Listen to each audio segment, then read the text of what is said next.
Hello everyone. तो भाई आप देख रहे हो only Renault Triber 25 face lift. जब से गाड़ी लॉन्च हुई इंडियन मार्केट में मोस्ट प्रैक्टिकल और मोस्ट अफोर्डेबल रही है 7 सीटर अपने सेगमेंट में। इसके अलावा कोई भी गाड़ी आपको इस सेगमेंट में नहीं देखने को मिलेगी, इतनी ज्यादा प्रैक्टिकल और वैल्यू फॉर मनी।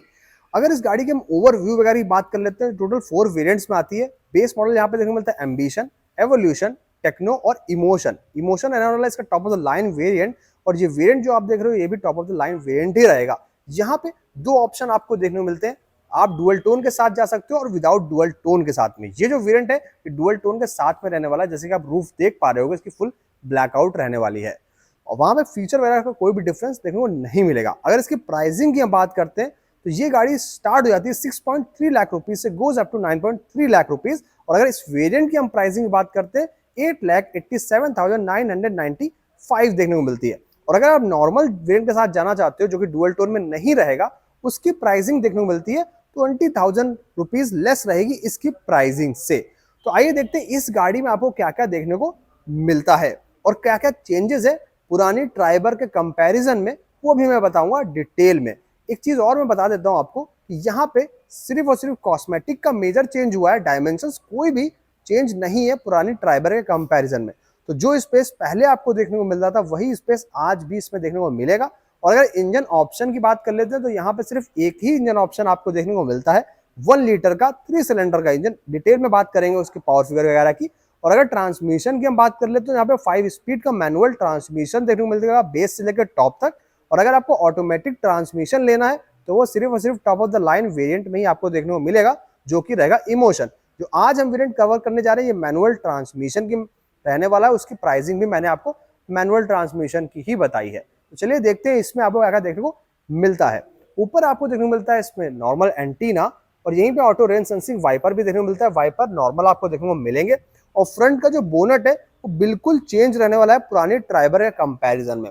फ्रंट की ग्रिल जब आप देखोगे तो ये भी बिल्कुल फुल्ली चेंज है, और रेनॉल्ट का जैसे कि एम्बलम आप देख पा रहे हो ये भी आपको चेंज ही देखने को मिलेगा। पियानो फिनिश में देखने को मिलेगी और डार्क क्रोम के साथ में देखने को मिलेगा। हेडलैम्प्स भी गाड़ी के चेंज है। पहले टॉप मॉडल में आपको एलईडी हेडलैम्प्स नहीं देखने को मिलते थे, अब यहाँ पे एलईडी प्रोजेक्टर हेडलैम्प्स देखने को मिलते हैं with day time running lights के साथ में। नीचे आप जब देखोगे तो इसका बम्पर भी फुल्ली चेंज रहने वाला है। इस गाड़ी में 21 फीचर सेफ्टी वाले स्टैंडर्ड रहेंगे, but top of the line variant में 3 फीचर आपको टोटल एड ऑन और हो जाएंगे। उसमें 3 फीचर में सबसे पहला फीचर रहेगा इस टॉप मॉडल में आपके ऑटो रेन सेंसिंग वाइपर, तो जैसा कि आपने देखा ही ऊपर, और रहने वाला है 3 पार्किंग सेंसर्स। और यहाँ पे देखने को मिलेगा आपको फॉलो मी हेडलैम्प्स, जो कि आपके एक तरीके से फॉग लैम्प्स टाइप्स का भी काम कर सकते हैं। और थर्ड इसमें रहने वाला है आपको रिमाइंडर देता है सेफ्टी से पर्पज से कि आपने बहुत ज़्यादा ड्राइव कर लिया। वैसे वो ऐसा वो बहुत ज़्यादा यूजफुल फीचर तो नहीं है जितना ये पार्किंग सेंसर और फॉलो मी इसके हेडलैम्प्स नीचे के प्रोजेक्टर वाले देखने को मिल रहे होंगे।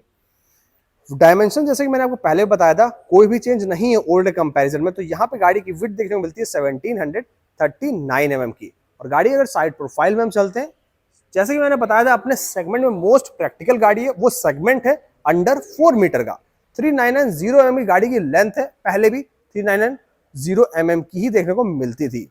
और अगर गाड़ी के डायमेंशंस वगैरह में जैसे कि व्हील बेस, जिसकी वजह से सबसे अच्छा इसमें स्पेस मिलता है अंदर, 2636 mm का मिलता है। और गाड़ी ग्राउंड क्लियरेंस नॉर्मल देखने को मिलती है 182 mm का। नॉर्मल ये लेडन कंडीशन का नहीं है। और इस गाड़ी में अगर हम बात करते हैं और चीजों की, ऊपर आपको देखने को मिलता है रूफ रेल। रूफ रेल इसकी फंक्शनल है, 50 kg की इसकी कैपेसिटी भी है वेट कैरी करने की।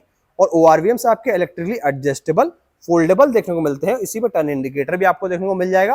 फ्रंट से लेकर बैक तक क्लाइडिंग देखने को मिलती है।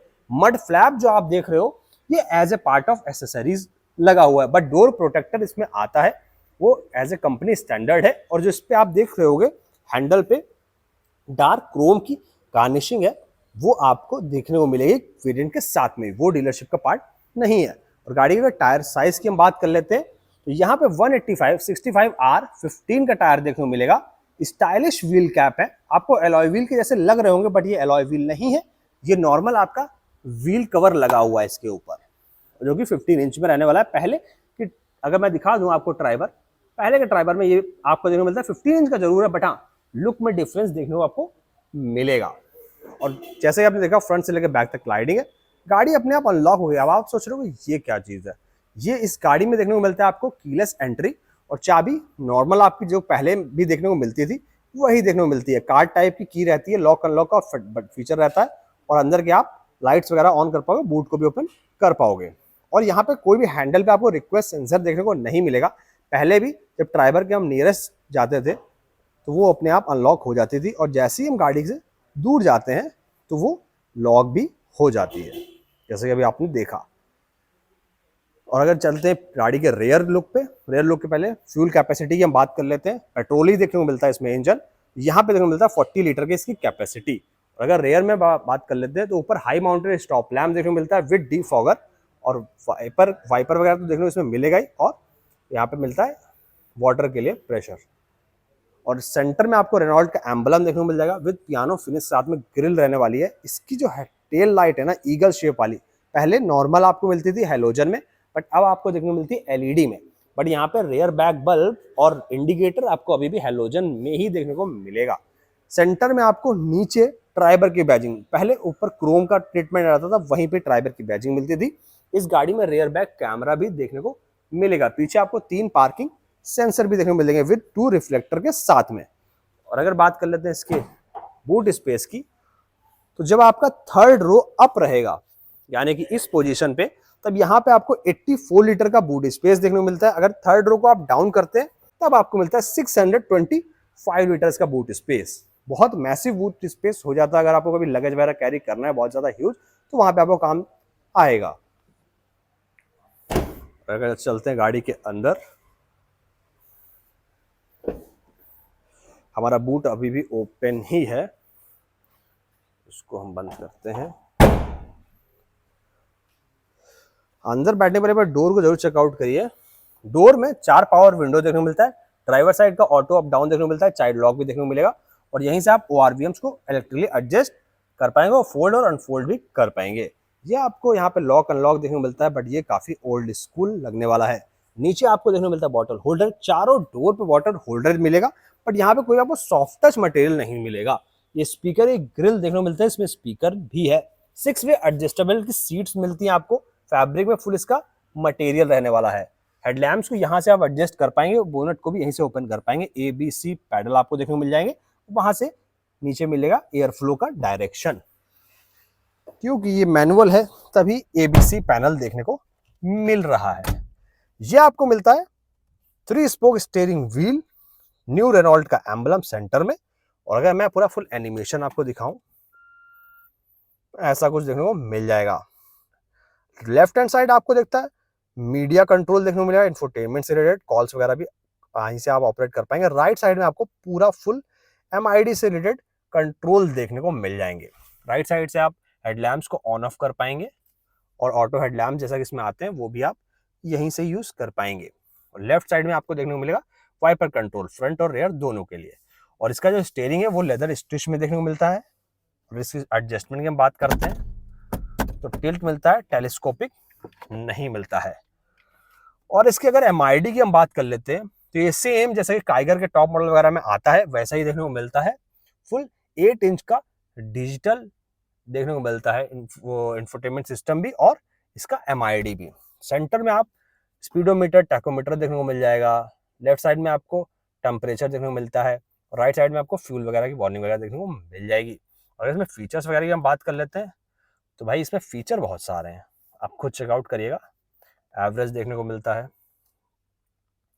भाई फोकस क्यों नहीं ले रहा, ले लिया एवरेज।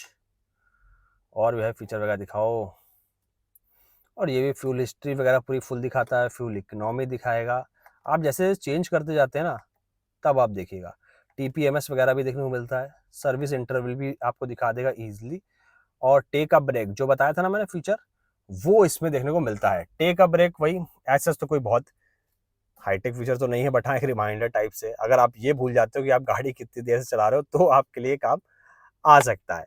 और ये इसका 8 इंच का इंफोटेनमेंट सिस्टम जो कि पहले से ही आता है, रेनॉल्ट में मोस्टली सारी गाड़ियों में टॉप मॉडल में देखने को मिलता है, काइगर में, ट्राइबर में। और इसमें फीचर्स वगैरह तो अच्छे खासे डिसेंट देखने को मिलते ही हैं, और टच रिस्पॉन्स ठीक ठाक है इसका।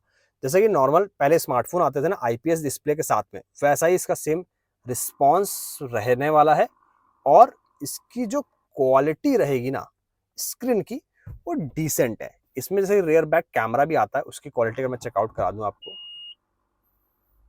तो ऐसा कुछ देखने को आपको मिलेगा। और डायरेक्शन के लिए बता रहा था। और यहीं पे आपको 4 एसी वेंट फ्रंट में देखने को मिलते हैं। नीचे आपको मैनुअल एसी देखने को मिलेगा। सबसे पहले तो इसकी आवाज बंद करते हैं पूरी तरीके से, ठीक है। नीचे आपको मैनुअल एसी देखने को मिलता है, और ये फ्रंट पार्किंग सेंसर को ऑन और ऑफ करने के लिए, और इसके पीछे के रियर डिफॉगर को ऑन ऑफ करने के लिए, हैजार्ड और लॉक अनलॉक, और ये मिलता है आपको ट्रैक्शन कंट्रोल ऑन ऑफ करने के लिए। और ये वहाँ पे स्पेस वगैरह मिल जाएगी, एयरबैग को डायरेक्शन यहाँ से, फ्लोवर की स्पीड और टेम्परेचर को हॉट या कोल्ड चाहिए आपको, इंजन स्टार्ट का बटन, और ये मिलता है आपको क्रूज कंट्रोल का बटन। वैसे तो क्रूज कंट्रोल नॉर्मल गाड़ियों में यहाँ पे देखने को मिलता है, बट इसमें यहाँ पे आपको क्रूज कंट्रोल देखने को मिल रहा है। और ये आपको टाइप बी का चार्जिंग पोर्ट देखने को मिलेगा। नीचे वायरलेस चार्जिंग भी देखने को मिलेगी, इसको ऑन और ऑफ यहाँ से आप कर पाएंगे। और ये मिलता है 5 स्पीड का manual transmission with reverse gear. इसके नीचे का मटेरियल आपको लेदर में मिलेगा। मैनुअल हैंड ब्रेक देखने को मिलती है विद 2 कप होल्डर, और ये मिलता है आर्मरेस्ट ड्राइवर साइड का। ये सिर्फ और सिर्फ टॉप मॉडल में आपको देखने को मिलेगा। वायरलेस चार्जिंग में आपको टॉप मॉडल में ही मिलेगी। और भी बहुत सारे फीचर हैं, वो तो जब मैं कंपैरिजन करूंगा टॉप मॉडल और बेस मॉडल या फिर मिड मॉडल को, तो तब डिटेल में बताएंगे। और यहाँ पे अगर को ड्राइवर साइड बात कर लेते हैं, तो वही ड्राइवर साइड की तरह normal power window, soft touch में कुछ भी नहीं रहने वाला, ओल्ड स्कूल का लॉक देखने को मिलेगा। ग्लव बॉक्स यहाँ पे भी आपको देखने को मिलता है, और नीचे भी देखने को मिलेगा, और एक और स्टोरेज स्पेस देखने को मिलती है यहाँ पे। तो कोई भी दिक्कत स्पेस के मामले में नहीं होगी। और अंदर IRVM एडजस्टेबल देखने को मिलता है, लाइट देखने को मिलती है LED में। यहाँ पे मिरर आपको देखने को मिल जाएगा, लाइट देखने को यहाँ नहीं मिलेगी, ये आपको कोई भी मिरर नहीं मिलेगा। अब चलते हैं रियर सीट पे, वहां दिखाते हैं कंफर्ट। उसके पहले इस सीट को करते हैं अपने हाइट के अकॉर्डिंग एडजस्ट। मेरी हाइट है 5'7", और उसके अकॉर्डिंग फिर पीछे का स्पेस वगैरह चेक करेंगे हम। देखिए लेग रूम ड्राइविंग पोजीशन पे है, हेडरूम वगैरह आप देख लीजिए नॉर्मल। अब चलते हैं रियर सीट पे।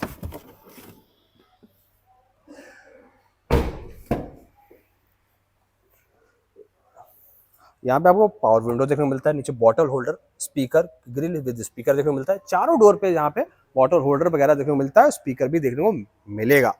और यहाँ की अगर सीट्स की बात कर लेते हैं, तो ये एडजस्टेबल रहने वाली है आगे पीछे, और इसका इंक्लाइन मतलब यानी कि 4 वे एडजस्टेबल सीट्स हैं।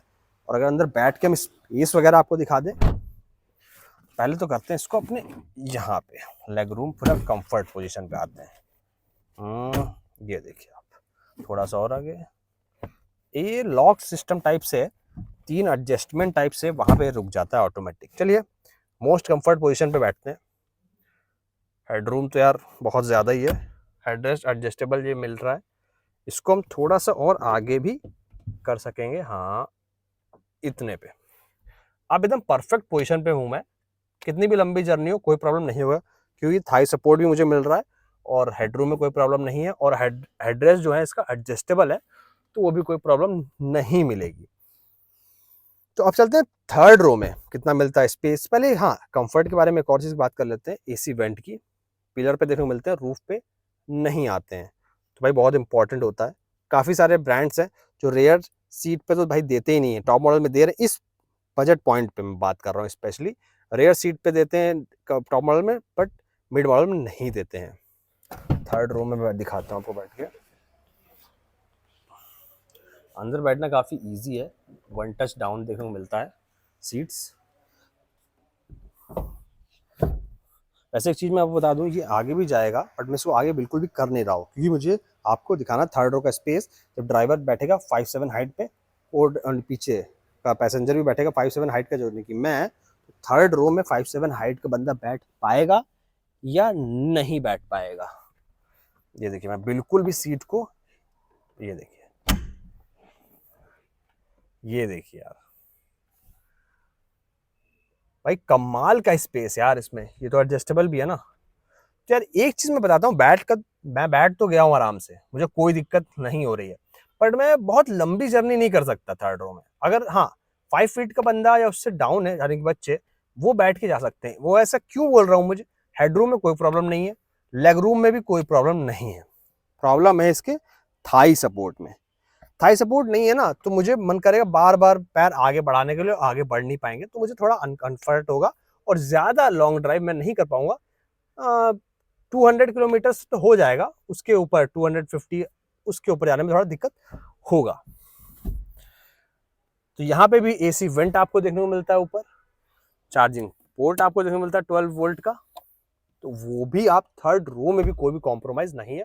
रूफ लाइट भी आपको देखने को मिलती है। ग्रैब हैंडल आपको टोटल 5 देखने को मिलते हैं, ड्राइवर साइड में सिर्फ और सिर्फ नहीं मिलेगा आपको। और अब चलते हैं गाड़ी के सबसे इंजन की तरफ, मोस्ट इंपॉर्टेंट चीज।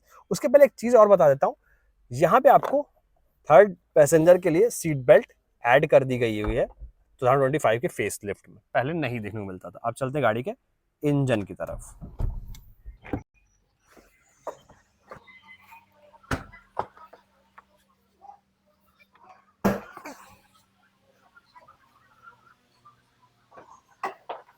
भाई ये इंजन मिलता है आपको 1 लीटर का 999 सीसी का। अगर इसकी पावर फिगर की बात करते हैं 72 पीएस की पावर, 96 न्यूटन मीटर का देखने को इसमें मिल जाएगा।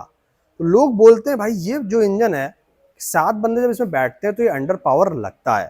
तो हाँ भाई, इसको मैंने भी फील किया है कि जब 7 बंदे इसमें बैठते हैं तो थोड़ा सा अंडर पावर लगता है, क्योंकि इसमें जो परफॉर्मेंस चाहिए, जो 7 बंदे बैठने के बाद चाहिए, वो नहीं मिल पाती है। 5 सीटर तक तो ठीक है। तो जब कंपनी ने फेसलिफ्ट किया था तो इसमें एटलीस्ट टर्बो इंजन ऑप्शन देना चाहिए था किसी भी एक वेरिएंट में। तो जो बंदे इस गाड़ी को लेना चाहते हैं और उसमें थोड़ा सा डिसेंट था या उससे बेहतर परफॉर्मेंस चाहिए, तो वो उनके लिए ऑप्शन हो सकता था। इस गाड़ी में बहुत सारे प्रैक्टिकलिटी है और बहुत सही परफेक्ट बजट में। कहीं ना कहीं थोड़ा बहुत अगर लैग खाएगा तो ये इंजन की वजह से ही खाएगा। क्यों मैं ऐसा बोल रहा हूँ? क्योंकि लोगों ने बहुत सारे कमेंट कर रखे हैं ट्राइबर के इस इंजन को लेके। काइगर में लोगों को दिक्कत नहीं होती है 5 सीटर गाड़ी में, बट 7 सीटर में कहीं ना कहीं थोड़ी सी जरूर होती है। कैसा लगा आपको वीडियो? आप कमेंट्स में मुझे जरूर बताइएगा।